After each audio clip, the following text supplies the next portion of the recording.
sometimes people get an opportunity to listen to musicians that they don't hear every day. Especially some of our smaller places and some of our good musicians, they have the tradition to invite people from other countries to come and join in. A few days ago we had a visitor from France. Apart from that, it was also a little rare that she actually came with a violin, because we don't hear so much violin any longer.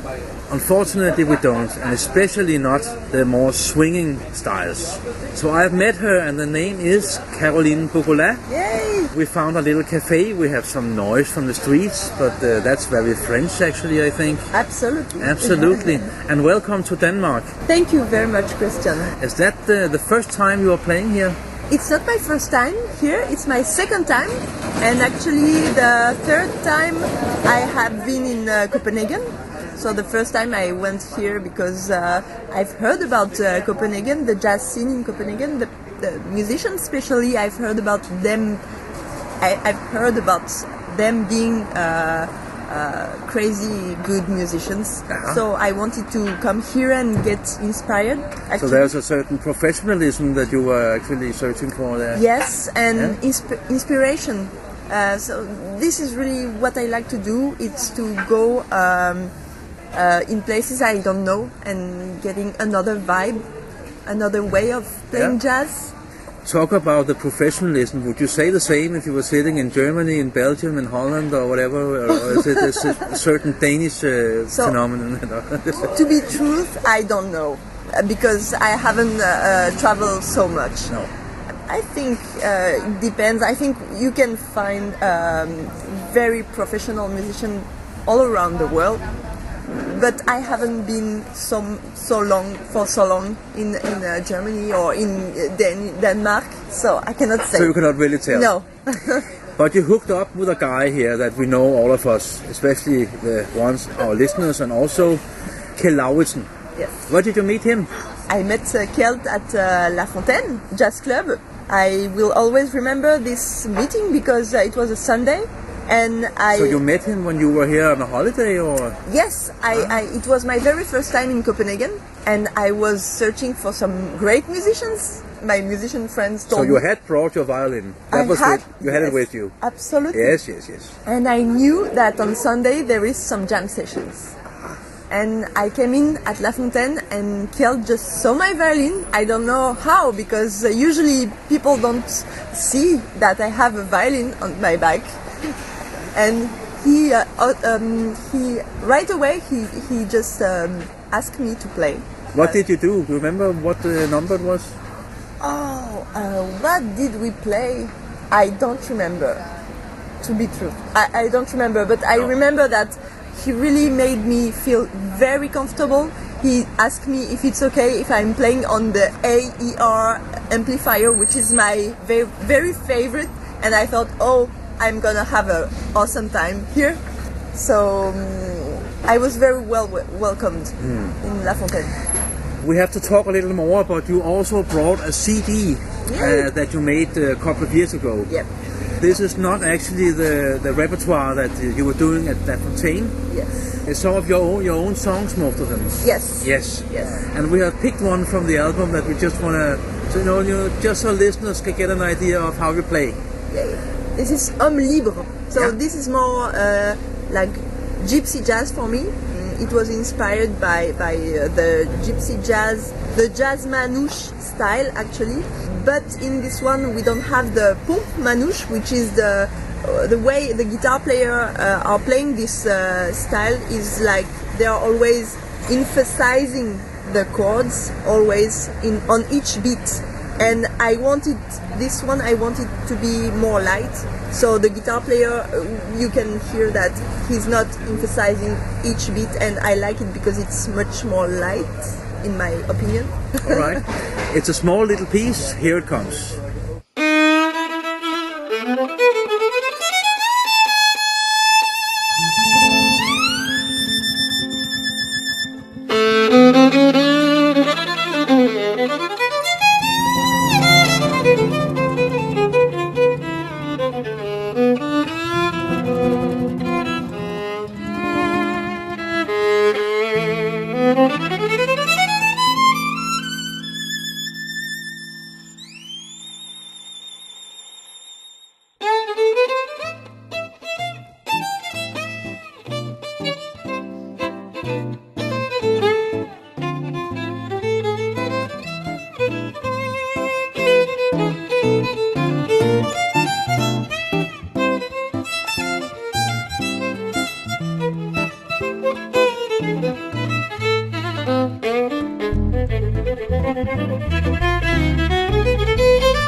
Yes, that was On Libre from the album called, what is it called here? Alchimia.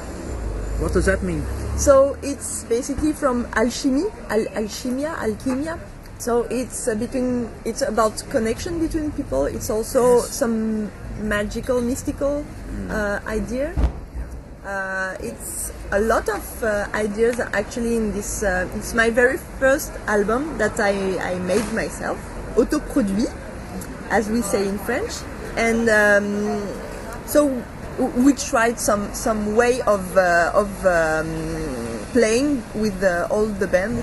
So it was like trying like an alchemist. I don't know if you can say that in English. It's like experimenting also, but it's also about connection. How strange it can be sometimes to meet some people. You think some different people from different styles, like Tom Moretti, the drummer, is from more African style. Laurent Salzar on the bass is more Indian, funky style. And Gaël Rouillac on the guitar is more like gypsy jazz. And all those people from a different style are coming, and we are making this music. So this is why I wanted this album to be Alchemia, because it's trying. Caroline, most of the musicians on violin, especially the young violinists, they are usually playing classic music, classics. Yeah. Not so much jazz. How did you get into that? I was so into classical music actually. It was my very first love, classical music. And Yes. then I was in a conservatory in Lyon, and I met, it was in 2000, around 2000, I met Didier Lockwood, which I already knew because I already started to listen to Stéphane Grappelli. Yeah? And one day my father brought me this album of Didier Lockwood, which is a tribute to Stéphane Grappelli. And I instantanément fell in love with this album. And I started to dream about meeting this Didier Lockwood. And one day I had this opportunity to meet him. He really? actually, Yeah. He came at the conservatory, and we played for him. I'm making the story short. But Yes. we met him, we played for him, and he told me that he has this school of jazz, and I was like, oh, actually I can play jazz on violin. I even didn't thought about playing jazz on violin. I didn't think it was possible. Yes, because in this country, when we talk about violin and jazz music, we actually have to go way back to find some musicians who did it. We talked about Sven Asmussen when we just met, Yep. and then there was that guy that Kjell also talked about the other night, that Yes. Finn Seeler, who used to have the La place. Fontaine, yeah. We had a few others. It's very, very rare, but I hope that you don't mind that we take a little piece that I recorded in La Fontaine. Okay? Because maybe before we hear it, it's Blue Set to Tielemans Yes. tune there. Kel said, do we have anybody from Holland? But actually he's from Belgium, but that's alright. Then we will hear during the number that it ends in Norwegian Wood by the Beatles. Have you talked about that before you go on, or how does it end there? Absolutely not. No. This is what I love about playing with Kjell, that we do some rehearsal sometimes when I'm coming, and then when the concert is coming, we do totally something else. And this is I love being surprised, and I think Kel also loved being surprised. So this was nice. We just listened to each other and try to fit. So maybe that's what tricks you on jazz music apart from the classical. Yes. Yes. Absolutely. Now we will listen to Blue Set by Tielemans / Lennon McCartney, and we hear Esben Laub from Liljenskjold on drums, Kjeld Lauritsen on the Hammond, and Caroline BUGALA. And yeah, det kan jeg godt huske. I remember that, but there was another one. Who was that? Regin Fuhlendorf on the guitar and Caroline. Exactly, yeah. Blue Set.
That was a live take from La Fontaine. You were there for 2 nights. Yes. And this is from the first night. Was there any difference from the Friday to the Saturday? Because it was rather a little bit calm when I was there.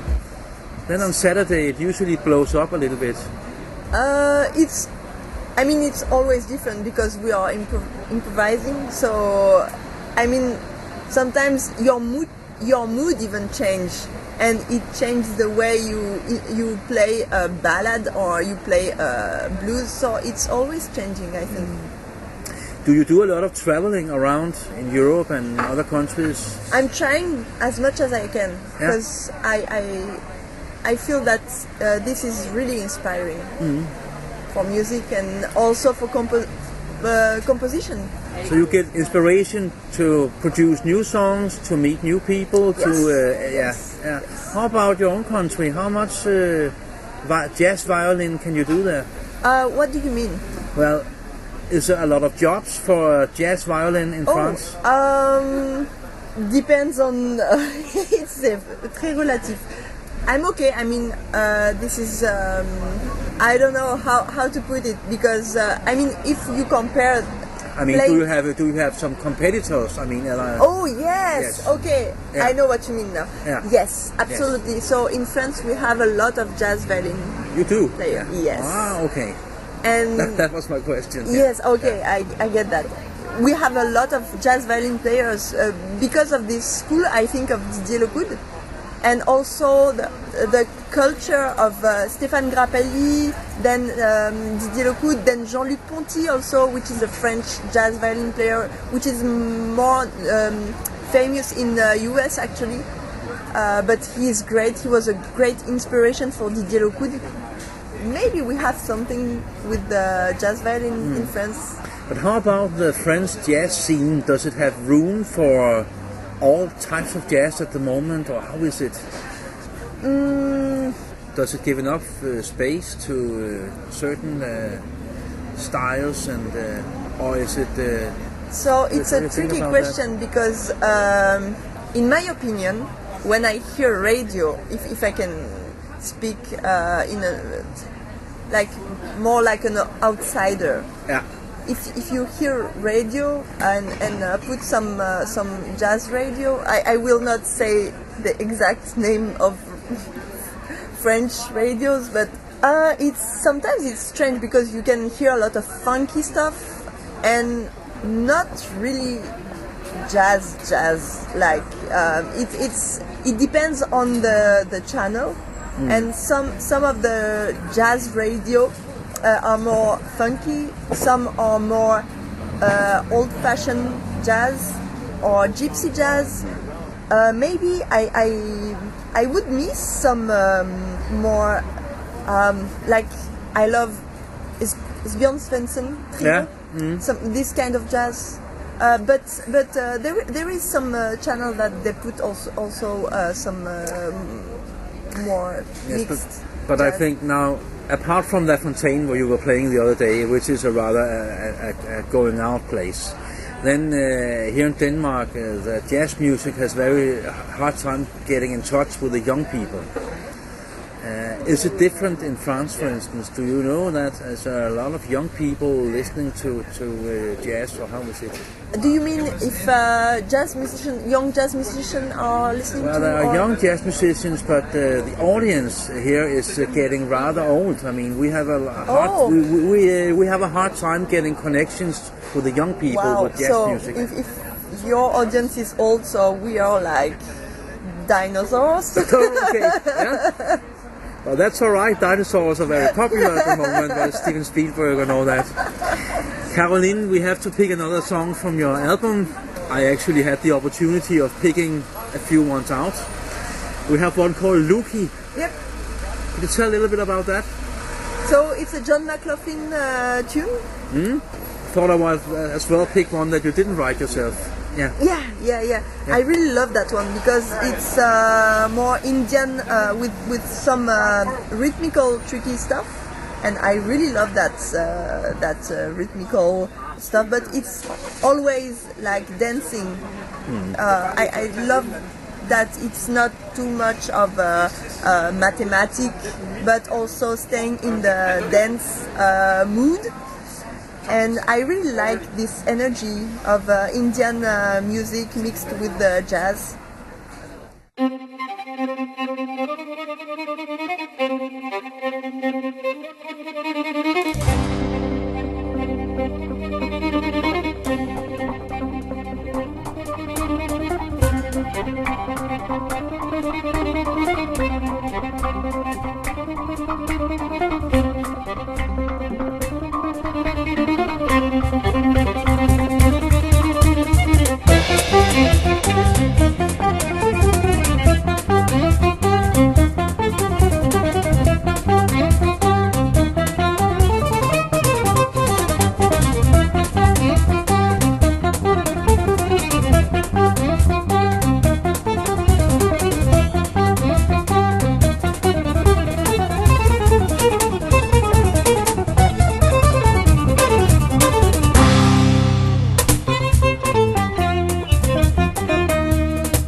BUGALA and your quartet, released in 2015, but still available, and you can get it from your homepage.